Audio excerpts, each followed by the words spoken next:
मेरा नाम कल्पना है और मेरी उम्र 40 साल है। मैं एक स्कूल टीचर हूँ और बड़े क्लास के बच्चे को पढ़ाती हूँ। मेरे पति का अपना बिजनेस है, लेकिन वह बिजनेस के सिलसिले में हमेशा ही घर से बाहर रहते हैं। मेरी एक बेटी है जिसकी उम्र 20 साल हो रही है। उसका नाम माही है। मैंने अपनी बेटी की शादी 6 महीने पहले ही एक अच्छा लड़का देखकर कर दिया था। वह लड़का नौकरी करता था, अच्छा कमाता भी था। उसका स्वभाव भी बहुत ही अच्छा था।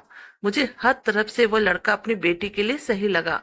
मेरी बेटी बैंक में जॉब करती थी, लेकिन मैंने अपनी बेटी की शादी उस लड़के से इसी शर्त पर की थी कि वह घर जमाई बन जाए, क्योंकि माही मेरी इकलौती बेटी थी और मेरे पति हमेशा ही काम के सिलसिले में बाहर रहते थे। अब अगर माही भी शादी करके मुझे छोड़कर चली जाती तो फिर मैं बिल्कुल अकेला हो जाती। मेरे पति घर पर बहुत ही कम रहा करते थे और बिजनेस के सिलसिले में अधिकतर बाहर ही रहते थे। मेरी एक ही बेटी थी और मैं नहीं चाहती थी वह भी अपने ससुराल जाकर रहने लगे। जब अपनी बेटी का रिश्ता ढूंढ रही थी तो मुझे किसी ने बताया एक लड़का मेरी नजर में है जो बहुत अच्छा खासा कमाता है और अच्छी नौकरी भी करता है। देखने में बहुत ही अच्छा, अकेला ही रहता है। उस लड़के का कोई भी नहीं था, तो मुझे लगा इससे बढ़िया तो कुछ भी नहीं हो सकता है। इसका परिवार नहीं है, वह आराम से हमारे घर में मेरी बेटी के साथ रह सकता है। मैं बिना देर किए ही अपनी बेटी माही की शादी उस लड़के से करवा दिया। मेरे दामाद का नाम अमित था और उसकी उम्र लगभग 25 साल थी। शादी के बाद मेरी बेटी अपने पति के साथ बहुत ही खुश रहती थी और उन दोनों को खुश देखकर मैं भी बहुत खुश रहती थी। शाम को जब मैं स्कूल से घर आती तब मेरी बेटी और दामाद भी अपना अपना काम करके घर वापस आ जाते थे और उसके बाद हम तीनों आपस में बहुत ही अच्छे से खुशी खुशी रहते थे। अब मेरा घर पूरा भरा भरा रहता था और अब किसी चीज की हमें कोई कमी नहीं थी। धीरे धीरे हम तीनों आपस में इतने घुल मिल गए कि जब भी हम लोगों को काम से फुर्सत मिलता हम तीनों घूमने के लिए निकल जाते थे। अमित मेरा दामाद मेरी हर बात मानता था। वह मुझे हमेशा अपनी बाइक पर बैठाकर स्कूल छोड़ने के लिए जाता था और शाम होते ही मुझे वापस लेने भी आ जाता था। हम तीनों संडे के दिन मार्केट शॉपिंग करने और फिर डिनर करने भी निकल जाते थे और आपस में बहुत ही मजाक और मस्ती किया करते थे। एक दिन अचानक से मुझे फोन आया कि मेरे पिताजी की तबीयत बहुत ही खराब है और वो मुझे बहुत ही याद कर रहे थे। यह बात सुनकर मुझे रहा नहीं गया और मैं उन्हें देखने के लिए गांव जाने का विचार करने लगी। मैंने अपनी बेटी माही और दामाद अमित को भी साथ में चलने के लिए कहा, लेकिन मेरी बेटी को बैंक से छुट्टी नहीं मिली, क्योंकि उसके बैंक में उस समय बहुत ही ज्यादा काम आया हुआ था। इसलिए वह बोली, माँ बैंक में बहुत काम चल रहा है, अभी छुट्टी नहीं मिल पाएगी। हाँ, आप अपने साथ दामाद को अपने साथ ले जाइए, क्योंकि उन्हें छुट्टी मिल सकती है। मैं कुछ ना बोली और अगले दिन अमित के साथ मैके जाने के लिए तैयार हो गई। मेरी बेटी भी सुबह सुबह नहा धोकर अपने काम पर चली गई। अब मैं और मेरे दामाद गांव के लिए निकल चुके थे। हम दोनों बस पकड़ने के लिए बस स्टेशन गए, फिर वहां पर बस का इंतजार करने लगे। मेरे गांव में बस एक ही जाती थी, जिस कारण बस में बहुत ही ज्यादा भीड़ थी। फिर भी मजबूरन मुझे उस बस पे चढ़ना पड़ा, क्योंकि दूसरा कोई रास्ता नहीं था और ट्रेन में टिकट मिलना बिल्कुल भी संभव नहीं था। मेरा दिमाग मेरे पापा की तबीयत को लेकर एकदम से टेंशन में आया हुआ था। जब बस आती तब उसमें बहुत ही भीड़ होती, लेकिन उस भीड़ का सामना करते हुए पहले मैं बस पर चढ़ती, उसके बाद मेरे दामाद अमित भी बस पर चढ़ जाते हैं। लेकिन बस में हम दोनों को सीट नहीं मिली थी।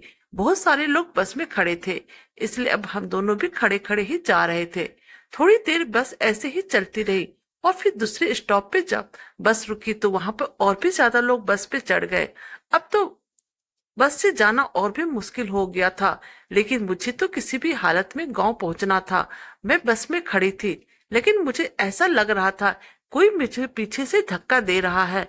और फिर जब मैं पीछे मुड़कर देखी तब मुझे मेरा दामाद अमित बिल्कुल ही करीब नजर आया, लेकिन मैं कुछ बोल भी ना सके, क्योंकि बस में बहुत ही ज्यादा भीड़ थी और एक दूसरे को सभी लोग धक्का मार रहे थे। अतः बहुत ही मुश्किलों का सामना करने के बाद मैं और मेरे दामाद गांव पहुंचे। वहां पहुंचने के बाद मैं अपने पिताजी से और अपने भैया भाभी से मिली। हम सब मिलकर बहुत देर तक आपस में बातें भी किए। फिर अगली सुबह मैं अपने घर के लिए वापस निकल गई। जनवरी का महीना था और ठंड भी बहुत ज्यादा बढ़ गया था। मैं और अमित दोनों फिर से उस बस में भीड़ भाड़ का सामना करते हुए अपने घर पहुंच गए। जनवरी के महीने में ठंड बहुत ही ज्यादा बढ़ गया था, जिसके कारण इस महीने के लास्ट तक मेरी स्कूल में छुट्टियां हो गई थी। मेरी बेटी तो हमेशा काम पर जाया करती थी, क्योंकि उसकी नौकरी बैंक में थी। वह रोजाना समय से अपने काम पर चली जाती थी और घर पर सिर्फ मैं और अमित ही बच जाते थे। संडे का दिन था और छुट्टी का दिन था, लेकिन ठंड अधिक होने के कारण हम तीनों कहीं घूमने के लिए भी ना जा सके और अपने अपने कमरे में रहकर ही आराम कर रहे थे। अभी मैं कमरे में बैठकर टीवी देख ही रही थी। मुझे बहुत जोरों की प्यास लगी और जब मैं पानी पीने के लिए अपने रूम से बाहर निकली तो मुझे कुछ आवाज सुनाई दी थी। मैंने देखा कि आवाज तो मेरी बेटी के कमरे से आ रही थी। जब मैं उसके कमरे में गई तो मैंने सुना मेरे दामाद जी मेरी बेटी से किसी पेपर पर साइन करवाने की कोशिश कर रहे थे, पर मेरी बेटी ने कहा, अच्छा अभी रहने तो दो, मैं पढ़कर साइन कर दूंगी। तो अमित ने कहा, क्यों, तुम्हें मुझ पर विश्वास नहीं है? और फिर मेरी बेटी ने बिना पढ़े उस पेपर पर साइन कर दिया।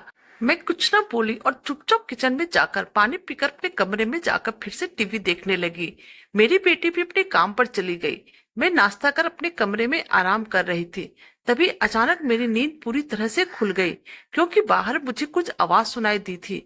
मैं अपने कमरे से बाहर आई तो मुझे एक लड़की अमित से बातें करते हुए दिखाई दी। मैंने पूछा, यह कौन है? तो वो कहने लगा, माँ ही ऑफिस चली जाती है, आप पूरे दिन काम करके घर में थक जाती है, इसलिए मैं घर पर यह नौकरानी लेकर आ गया। पर मैंने कहा, बेटा इसकी जरूरत नहीं है, मैं तो घर पर बैठे बैठे बोर हो जाऊंगी अगर मैं कुछ करूंगी ही नहीं तो, क्योंकि स्कूल की भी छुट्टियां चल रही है।